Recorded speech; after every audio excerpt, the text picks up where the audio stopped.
In a minute. In a minute. Sorry, folks. Welcome. It's Tax Tips Tuesday with me, Christine, on March 28th. Sorry, my phone died and my kids texted me and I'm trying to answer on my watch. So, buying or leasing a new vehicle, which one is right for you? So, I get asked this question all the time. I'm going to buy a new vehicle.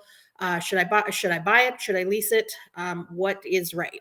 So, what I'm going to talk about today is kind of a very generic. Please don't take this as golden for your situation because every person's situation is different. But the generics of which way you should generally go. So, first up, if you purchase a new vehicle, if the cost of the vehicle is going to be more than $34,000 before taxes, then to get the most tax savings over the lifetime of the vehicle, it's best to lease the vehicle upfront up to a $900 payment per month before taxes until the vehicle's residual value or its buyout is at or just below, somewhere below the $34,000 mark. So then at that point, after 2, 3, 4 years, whatever your lease is, and your vehicle is now worth less than $34,000, you can decide if you want to keep it and purchase it outright or finance it from that point.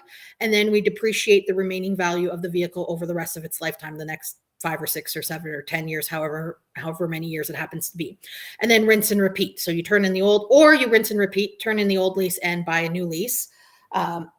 Up to, like I said, the $900 per month, $900 per month payment before GST. So when in a family situation, when there's 2 or more vehicles, I'd like to advise clients that 100% of all the costs associated with a leased vehicle should go into their business. This includes the lease payment, insurance, gas, maintenance, etc.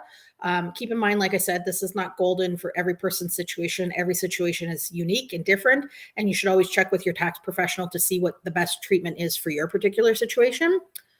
On the flip side, if you're going to purchase a vehicle, like actually purchase it, finance it, or purchase it outright, and the cost is going to be less than $34,000, then over the lifetime of that vehicle, the tax savings in a buy versus lease scenario are basically the same. The purchase, when you purchase it, sees a little bit more upfront tax savings versus a smaller tax savings upfront with a lease. But the lease provides more consistent tax savings year after year in the subsequent tax years. So, for example, if Claire was looking to buy a $30,000 vehicle, so she purchases it. So, in her first year, she's going to have tax savings of about $450. The second year, tax savings of about $765. And after 5 years, her total tax savings on that $30,000 vehicle is going to be just under $2,400.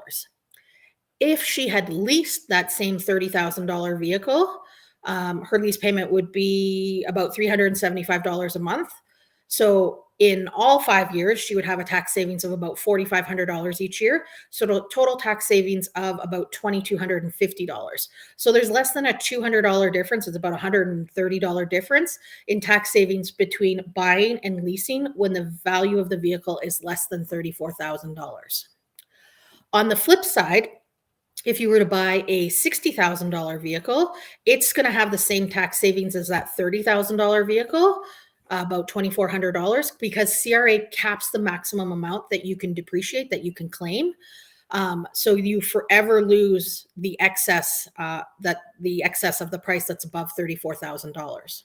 However, if you lease a $60,000 vehicle, your lease payment is going to be about $630, and you're going to save about $760 in taxes for each of the 5 years.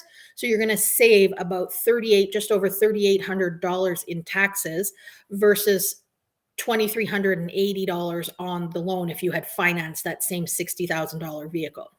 So the buy versus lease, the first question you need to ask is, what is the purchase price of the vehicle? If it's less than $34,000, in the grand scheme of things, it doesn't really matter. Buy versus lease, do what works best for your budget and your finances.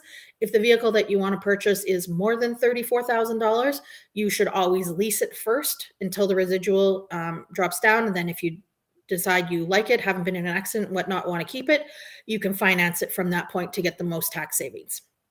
So I hope you enjoyed the Tax Tips Tuesday today. Oh, sorry, with me, Christine Walters. Please come back again next week for another tip.